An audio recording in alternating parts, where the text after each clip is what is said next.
Manufacturing has a weight problem that's costing billions. When shipping trays for automotive parts weigh too much, it creates a cascade of issues, from worker injuries to robot failures to skyrocketing transport costs. But what if we could make industrial packaging that's as light as a waffle cone, but as strong as solid steel? That's such an intriguing comparison. But how does a waffle cone relate to industrial packaging?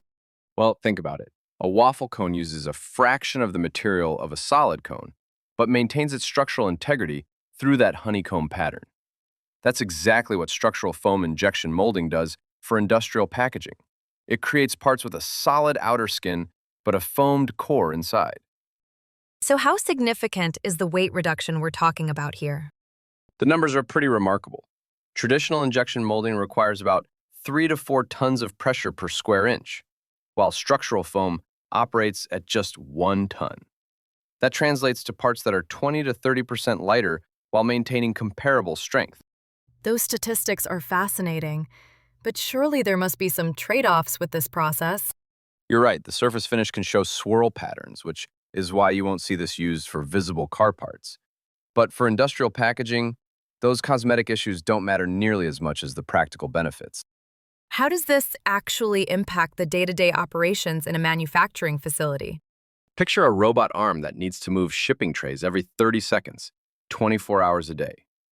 With traditional packaging, you'd need more powerful robots, more maintenance, and more energy consumption. Structural foam can reduce that strain by hundreds of pounds per hour. That really puts the efficiency gains into perspective. What about the environmental impact? Here's where it gets really interesting. Some companies have created closed-loop recycling systems specifically for structural foam. They can process the material at end of life and feed it directly back into new components, creating a genuine circular economy. That sounds almost too good to be true. What's the catch? The main limitations are in the initial tooling costs and production speed. The molds are more complex, and cycle times can be longer than traditional injection molding.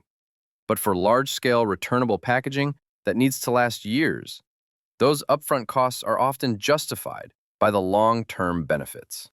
How do manufacturers decide if this is right for their specific needs? They look at 3 key factors: size requirements, handling needs, and life cycle expectations. If you need something bigger than a card table that has to be moved thousands of times and last for years, structural foam usually wins. But for smaller, detail-oriented parts or short-term packaging, traditional methods might make more sense. It's fascinating how much engineering goes into something most people never think about. And that's really the heart of it. These behind-the-scenes innovations are what enable modern manufacturing to function. When you can reduce weight by 30% across millions of shipping cycles, the cumulative impact on efficiency and sustainability is enormous. Looking ahead, what developments should we watch for in this space? The next frontier is in smart materials and IoT integration. Imagine shipping trays that can monitor impact forces and temperature changes, all while maintaining that crucial, lightweight strength. The possibilities for improving supply chain visibility and product protection are incredible. That future vision really brings home why this technology matters beyond just making things lighter. Exactly. It's not just about weight reduction. It's about reimagining how we handle and protect products throughout the entire supply chain.